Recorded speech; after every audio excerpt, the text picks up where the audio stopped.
Hello everyone, electrostatics की series में तीसरा लेक्चर इलेक्ट्रिक फ्लक्स का। इलेक्ट्रिक फ्लक्स किसे कहते हैं? तो अगर हम इसकी डेफिनेशन लिखें तो डेफिनेशन ये होगी, नंबर ऑफ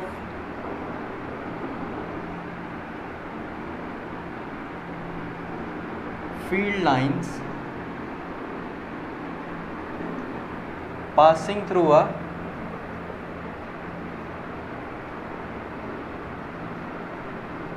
सर्टन एरिया। किसी सर्टन एरिया में से जितनी फील्ड लाइंस पास करेंगी उसको हम उसका फ्लक्स कहेंगे, और अगर वो field lines electric field lines हैं तो उसको हम इलेक्ट्रिक फ्लक्स कहेंगे। और इसको डिफ़ाइन किया जाता है, it is defined as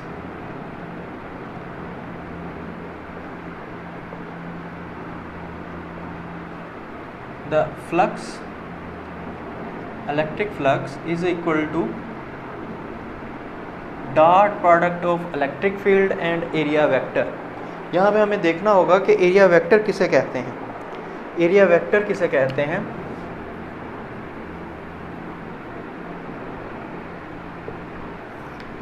area vector किसी भी प्लेन का एरिया वेक्टर लिया जा सकता है। एरिया बजाते खुद तो एक स्केलर क्वांटिटी है, लेकिन अगर हम दो साइड्स को वेक्टर मान के चलें कि ये कोई एक वेक्टर है, कोई ये वेक्टर है प्लेन का, तो इन दो वेक्टर्स का क्रॉस प्रोडक्ट लेने से जो आंसर आएगा वो इसका एरिया आएगा।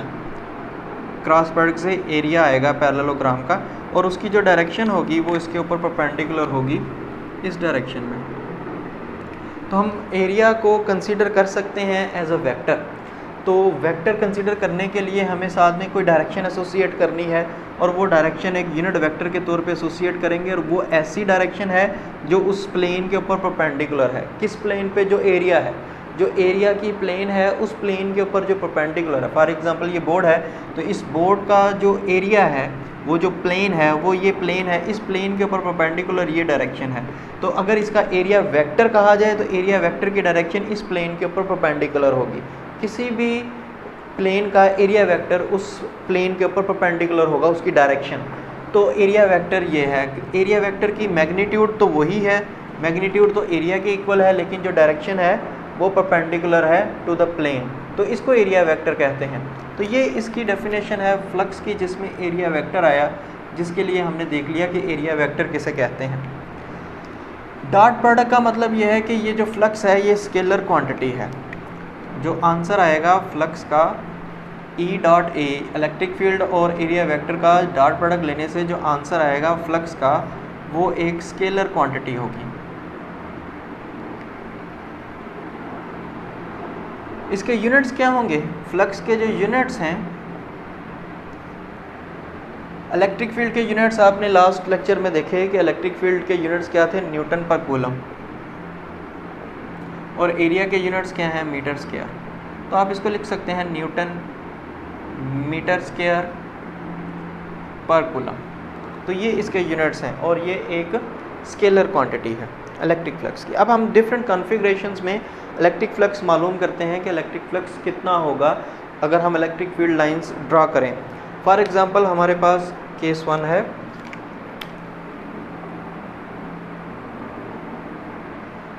इसमें कोई प्लेन है,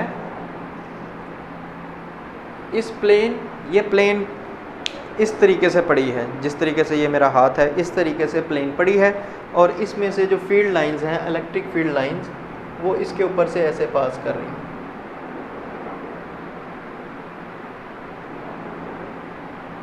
ये इलेक्ट्रिक फील्ड लाइंस। तो आप देखें कि इस केस में क्या फ्लक्स पास करेगा? फ्लक्स इस एरिया में से फ्लक्स पास करेगा। अगर ये प्लेन है और इसमें से इस डायरेक्शन में इलेक्ट्रिक फील्ड पास कर रहा है, तो क्या इस वाली प्लेन में से, इस प्लेन में से पास करेगा? तो आंसर है कि नहीं, इसमें से पास नहीं करेगा, क्योंकि ये इसके ऊपर पैरेलल है और इसके ऊपर से सीधा पास कर रहा है। तो पास तो तब करता है कि अगर ये ऐसी होती, प्लेन ऐसे होती, और ये इलेक्ट्रिक फील्ड लाइंस इसमें से इस तरीके से पास कर जाते। तो यहाँ से पास नहीं कर रहा है, इस एरिया में से इलेक्ट्रिक फील्ड पास नहीं कर रहा, तो इसका आंसर 0 आना चाहिए। देखते हैं कि हमारा ये जो रिलेशन है ये इसके साथ कंसिस्टेंट है। तो flux is equal to E dot A. And E A cos of theta. अगर डॉट प्रोडक्ट ओपन किया जाए तो cos थीटा आता है, तो E A cos of theta. Theta इस केस में एंगल क्या है, तो जब हम डॉट प्रोडक्ट ओपन करते हैं तो ये जो एंगल होता है बाय डेफिनेशन ये एंगल है किसके दरमियान में, इलेक्ट्रिक फील्ड और एरिया वेक्टर के दरमियान में, इन दोनों के दरमियान में। It's a angle between electric field and area vector. तो इलेक्ट्रिक फील्ड और एरिया वेक्टर के दरमियान में एंगल कितना है, तो ड्रा करें पहले एरिया वेक्टर किस तरफ है। एरिया वेक्टर परपेंडिकुलर है इस प्लेन पे, तो ये एरिया वेक्टर की डायरेक्शन है और यह एन यूनिट वेक्टर की डायरेक्शन है, दोनों की डायरेक्शन सेम है। तो इन दोनों के दरमियान में एंगल 90 है, तो यहाँ पे cos 90 पुट करेंगे और cos 90 से आंसर 0 आएगा। cos 90 0 होगा, मल्टीप्लाई होगा तो सारा नंबर 0 हो गया। तो यही हम कह रहे थे कि फ्लक्स इस केस में 0 आना चाहिए, इसमें से कोई फील्ड लाइंस पास नहीं करेंगी। तो ये जो हमारा फार्मूला, जो हमारी डेफिनेशन है, हमारे फिजिकल एक एग्जाम्पल के साथ ये कंसिस्टेंट है।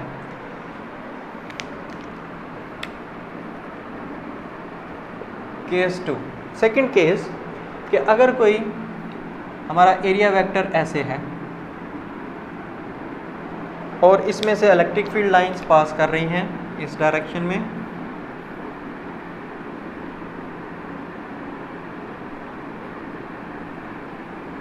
तो इलेक्ट्रिक फील्ड लाइंस अब इस एरिया वेक्टर में से पास कर रही हैं।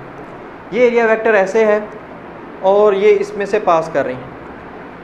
अगर मैं कहूँ कि ये प्लेन इस इलेक्ट्रिक फील्ड के ऊपर क्या है, तो प्लेन इलेक्ट्रिक फील्ड पे परपेंडिकुलर है। जैसे यहाँ पे देखें तो प्लेन और इलेक्ट्रिक फील्ड पैरेलल है, ये प्लेन है और ये इलेक्ट्रिक फील्ड है, पैरेलल है, लेकिन इसका एरिया वेक्टर और इलेक्ट्रिक फील्ड परपेंडिकुलर है। एरिया वेक्टर का एंगल 90 है और इसको कहेंगे कि ये प्लेन पैरेलल है इलेक्ट्रिक फील्ड के, लेकिन यहाँ पे प्लेन परपेंडिकुलर है इलेक्ट्रिक फील्ड के, लेकिन इसका एरिया वेक्टर पैरेलल है इलेक्ट्रिक फील्ड के। एरिया वेक्टर उसके ऊपर परपेंडिकुलर होगा उस प्लेन के ऊपर। तो अगर हम यहाँ से फ्लक्स मालूम करें तो phi is equal to E dot A by definition, and now E A and cos of E और ए के दरमियान में इस केस में एंगल कितना है, 0। सेम दोनों पैरेलल हैं, electric field and area vector parallel हैं, तो पैरेलल होने का मतलब यह है कि उनके दरमियान में एंगल 0 है और cos 0 का आंसर 1 आएगा। तो इसका मतलब है कि ये आंसर आएगा ई ए, जो कि मैक्सिमम आंसर है। ज़्यादा से ज़्यादा आंसर इतना आ सकता है किसी फ्लक्स का E A electric field and multiply by its area. तो ये फ्लक्स मैक्सिमम है केस 2 में। और अगर कोई इन दोनों के दरमियान में, हमने पहला केस देखा कि ये ऐसे है इलेक्ट्रिक फील्ड और इस इलेक्ट्रिक फील्ड इसमें से ऐसे पास कर रहा है प्लेन इस तरह, लेकिन दूसरा केस ऐसे है, लेकिन दरमियान में कोई केस ऐसे हो, ना ही वो प्लेन परपेंडिकुलर हो ना ही प्लेन पैरेलल हो, लेकिन दरमियान में कोई एंगल बना रही हो, तो तब उस केस में क्या रिजल्ट आएगा। कोई प्लेन कोई एंगल बना रही है, इसका एरिया वेक्टर इस डायरेक्शन में है और इलेक्ट्रिक फील्ड लाइंस इसमें से पास कर रही हैं।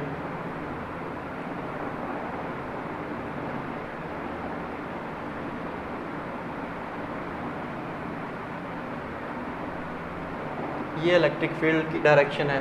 तो एरिया वेक्टर और इलेक्ट्रिक फील्ड के दरमियान में जो एंगल है वो अगर हम देखें तो एंगल थीटा है, ना तो वो 0 है ना तो वो 90 डिग्रीज है। तो इस केस में जो फ्लक्स होगा वो किसके इक्वल होगा, तो electric flux will be equal to E dot A and E A cos of theta. And theta हमें पता नहीं है इस वक्त कि कोई भी एंगल हो सकता है, तो इसी रिजल्ट से ये आंसर आएगा। लेकिन ये इंटरमीडिएट आएगा, ना 0 आएगा ना मैक्सिमम आएगा, इसके दरमियान में कोई